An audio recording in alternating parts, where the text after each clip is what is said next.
Your peace will make us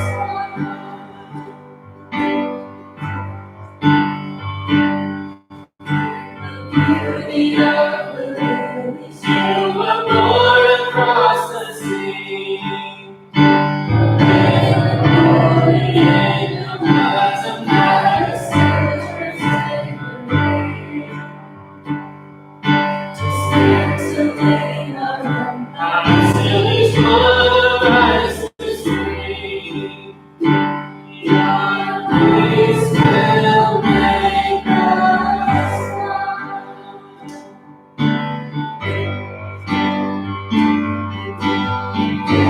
Glory, glory, hallelujah. Glory, glory, hallelujah. Glory, glory, hallelujah. Your peace will make us one. Glory, hallelujah. Glory, glory, hallelujah.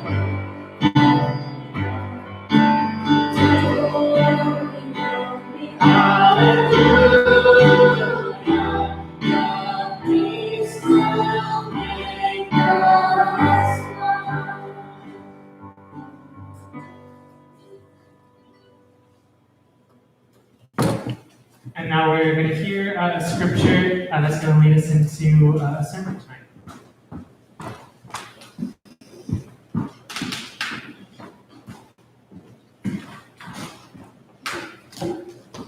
On the theme of ask, seek, knock, in Matthew chapter 7, verses 7 through 12. Ask and it will be given to you. Seek and you will find. Knock and the door will be opened to you. For everyone who asks receives. The one who seeks finds. And to the one who knocks, the door will be opened. Which of you, if your son asks for bread, will give him a stone? Or if he asks for a fish, will give him a snake? If you, then, though you are evil, know how to give good gifts to your children, how much more will your Father in heaven give good gifts to those who ask him? So in everything, do others what you would have them do to you, for this sums up the law of the prophet. For this sums up the law and the prophets. Thank you, Bill.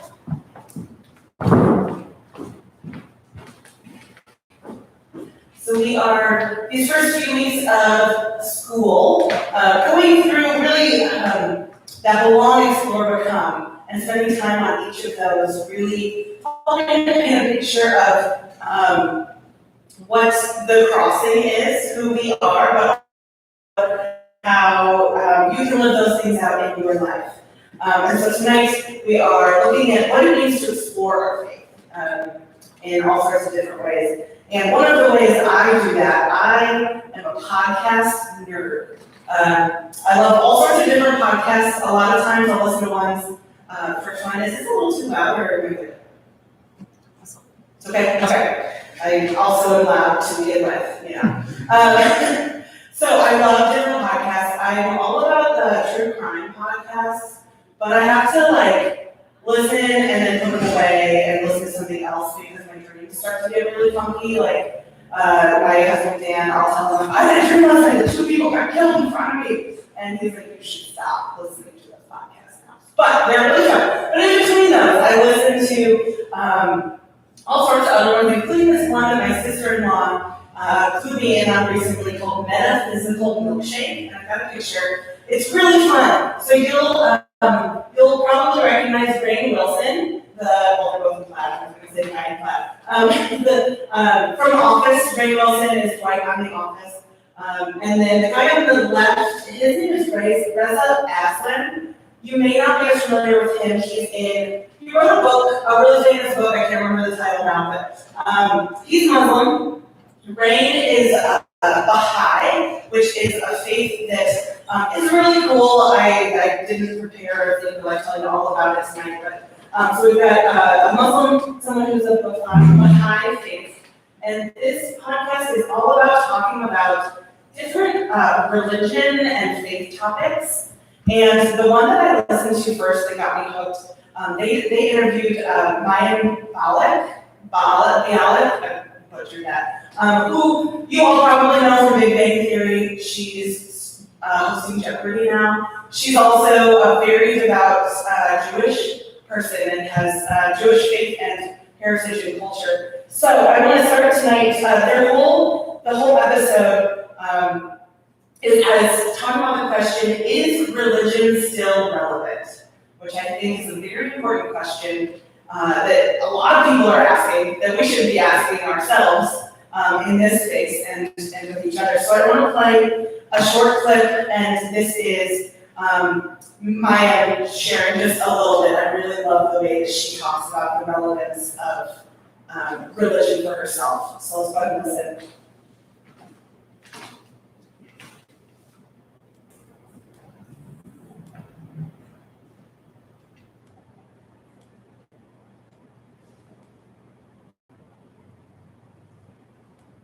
Versus which people like to not.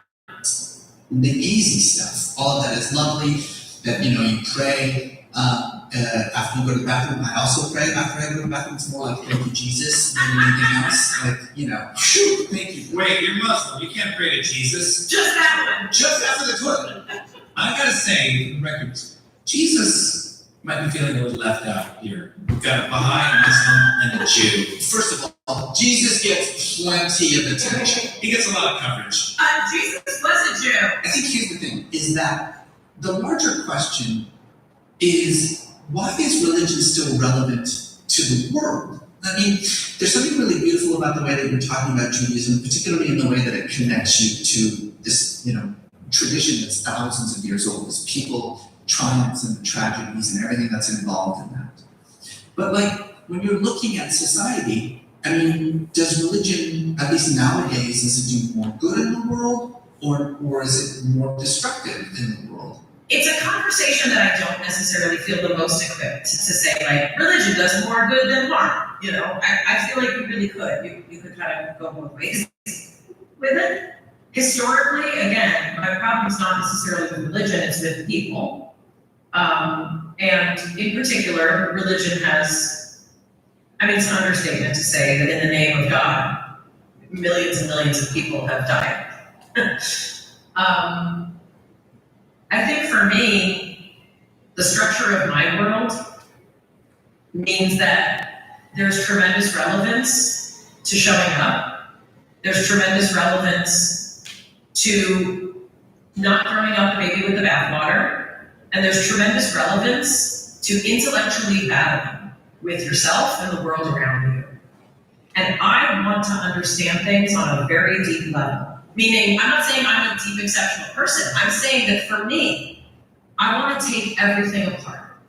Whether it's love, whether it's science, whether it's religion, I want to take it all apart. And my religious tradition encourages me to do that. It teaches me that we don't have answers, we have questions. And that's what I try and bring to my kids, when I raise them with this consciousness. That being said, there's a lot of people who do religion in a way that I don't like. I'm not just going to say it. I connected very strongly when she was talking about her religion. Asks more questions than giving more answers. And that is the way that I've experienced faith in religious context in our Protestant Christian world here at the Crossing. And it's cool to connect so much with people of other faiths as we talk about religion and faith, because there's so much connectedness between faiths. That's a whole other topic. We can get into that another time. But I just wanted to share that clip to affirm that is a larger conversation about asking questions is a central part of faith. And at the Crossing, here we celebrate diversity of thought. We celebrate theological conversations that spark more of those questions than they do give any answers. If we walk away from a conversation around faith and religion that leaves us questioning more and asking more, I think we've done our job. We're not in the business of giving those answers. And healthy disagreements or healthy conversations where people don't, like, they walk away knowing that very different perspectives on religion and faith and spirituality. So like Mike said about our religious tradition, we don't have answers, we have questions. And rooted in our Christian faith, like I said earlier, the crossing does the same thing.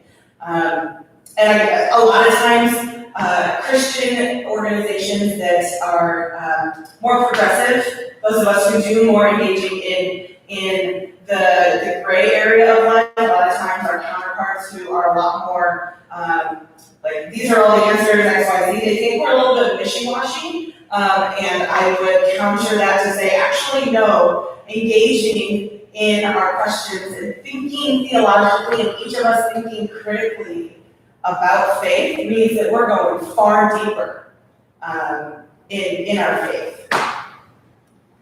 We take this learning seriously, and that's how we know there's so many different perspectives, and that's how we know there's this whole connectedness, like I said earlier, about with different faiths. There's a connectedness when we can celebrate our differences and see where some similarities lie between faiths and religions.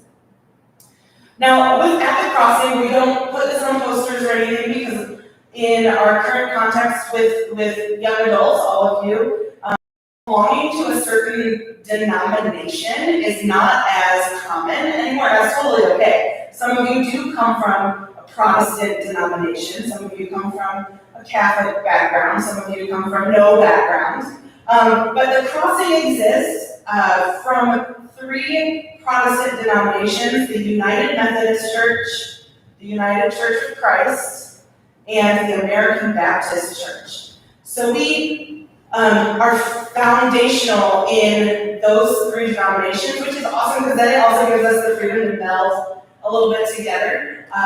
But those are great traditions of thinking critically about our faith and asking questions and doing that hard work of exploring what it is that we believe.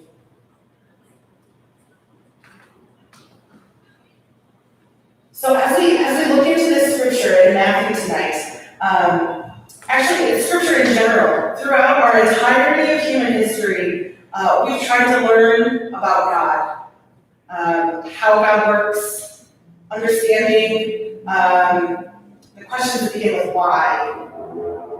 And I just want to start by saying that God is so much bigger and farther beyond any of our comprehension. I think that adds to the reason why we have so many questions about God. But we get to explore this faith and spirituality and how God moves, and we have scripture to help us with that. The Bible is this whole set of books, and it's a whole set of authors with different perspectives writing their perception of how God works in the world and how Jesus walked on earth. And so it's really fun to dig into that from a historical, contextual space.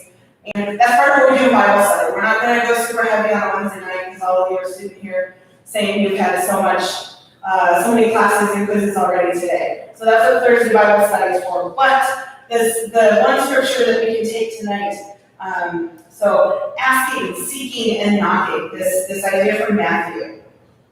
If you grew up in church like I did, I don't know if you learned this scripture through music, but I remember singing hymns that had like nice little jingle type melodies about asking and seeking and knocking, and God will answer the door kind of melodies, and it really, they're nice, but they don't really get to the heart of what it really means.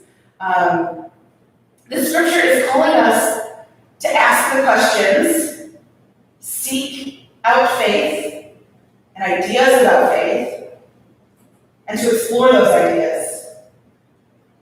It speaks to how we interact with God through prayer, but it also shows us how God desires to provide us with answers. Like as scripture references a parent wants to offer their children what they need. Now the answers may not be what we expect. They may not be what we think we need. God is wanting to give us those answers. What's really tricky is it can be really hard to see where God might be at work and how God might be speaking or doing or being or around us. Especially if the ways God are speaking is not the way that we're asking or seeking or knocking. But that's why embracing the questions and all the other perspectives and doubts and study come in.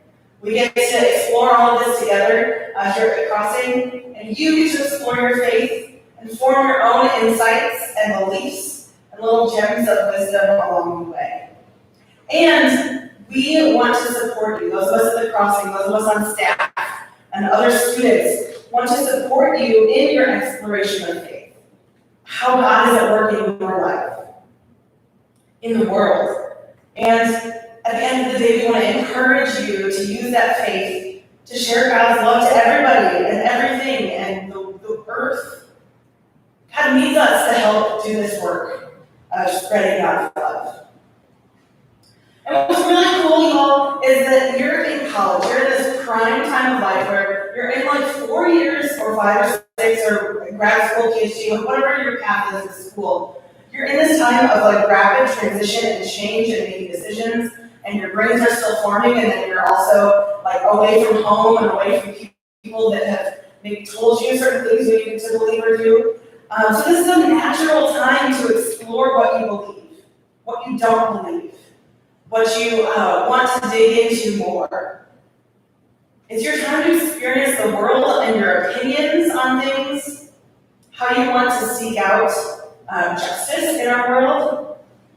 Like I said, you're on your own probably for the first time ever, making decisions for yourself. You're an adult, even though most of your parents maybe think that you're not yet. You are adults and you can make your own decisions, and we will, Benjamin and I will tell you that time and time again if you need us to. It's a hard learning to do. I know it took me a while to realize that I could be an adult and be an adult with my own decisions where my parents' decisions might be different. It's okay to realize that you feel differently about something or believe differently about something from others, but also from what you might previously have believed or thought or felt. It's okay to change your mind on things because your access to knowledge or your access to questions or to just other people change your perspective on life. That means that we're growing. If we stay the same the whole time in life, that's no fun. Changing our minds is awesome. So again, we want to support you as you discover how you're being formed as an adult. We want to help you be shaped as your adult self and celebrate when you uncover new things and maybe bring in little gems of wisdom that lead to more questions, that lead to maybe some like major life-altering like thought that you've never thought before about Jesus or God, or some crazy scripture that's always been used for harm, and actually we can show the love and the goodness of scripture instead. There's so much that we can explore together. I'm getting really excited about thinking about all that. So, bring all of your thoughts, bring all of your ideas, bring your questions, bring your perspectives, bring your excitement for exploration. And maybe that excitement is in a place of uncertainty or fear, or it can be really scary to confront all of the questions that come from religion and faith and living our lives and what it means to pair our life in science with our faith and all of X, Y, Z. Bring it all. We want to share this and do life with you. As we get ready to wrap up this portion and sing another song, grab those little notebooks. After that, I'm going to walk us through a couple minutes of an activity. But I'll invite the band to come back up as we transition into another song.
So you've got these little notebooks. Feel free to switch out your color if it's not your favorite, or barter with your neighbor if you want to get them to change with you. I want us to all take just a couple minutes now, and maybe we can have a little bit of like noodling on music.